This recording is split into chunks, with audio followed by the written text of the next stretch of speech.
देश में एक बार फिर कुछ जगहों पर कोरोना के मामले सामने आए हैं, जिससे एक बार फिर स्वास्थ्य यंत्रणा हरकत में आ गई है।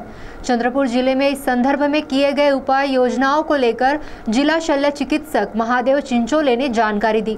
तो आइए देखते हैं कोरोना को लेकर ये खबर। जहां एक और कोरोना के कहर से जीवन थम सा गया था, वहीं धीरे धीरे जब यह कहर देश में खत्म होने लगा, तब सभी ने राहत की सांस ली थी और जीवन फिर से चल पड़ा था। लेकिन फिर यह कहर वापस लौटने की खबरें अब सुर्खियां बटोर रही है। यह जानलेवा बीमारी फिर हमारे खुशहाल जीवन में दस्तक दे रही है। इसी पार्श्वभूमि पर देश में कोरोना के बढ़ते प्रकोप को ध्यान में लेते हुए सरकार ने प्रशासन और स्वास्थ्य विभाग को आवश्यक सूचना की है। तो आइए सुनते हैं इस संदर्भ में जिला शल्य चिकित्सक महादेव चिंचोले ने विस्तार पूर्वक और क्या जानकारी दी। सीटीवी के लिए प्रतिनिधि वैभव रुयारकर की रिपोर्ट।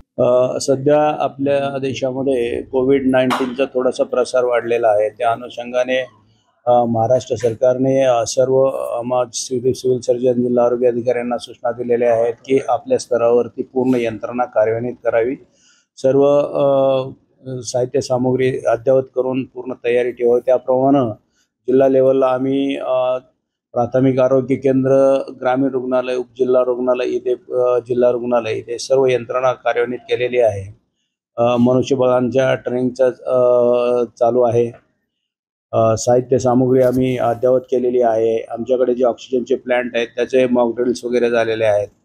त्याचप्रमाणे जे काही लागणारं साहित्य आहे कोविडच्या अनुषंगाने समजा हॉस्पिटलमध्ये आयसोलेशन वॉर्डची तयारी करून ठेवलेली आहे। अशा सर्व म्हणजे जेवढ्या काही आवश्यक बाबी आहेत त्याच्यावरती आम्ही पूर्णपणे तयारी केलेली आहे।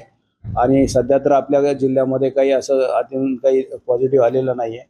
तर जर तशी काही परिस्थिती झाली तर आपण एक दिवसामध्ये पूर्ण तयारी करू शकतो, एवढी आपली पूर्णपणे तयारी आहे।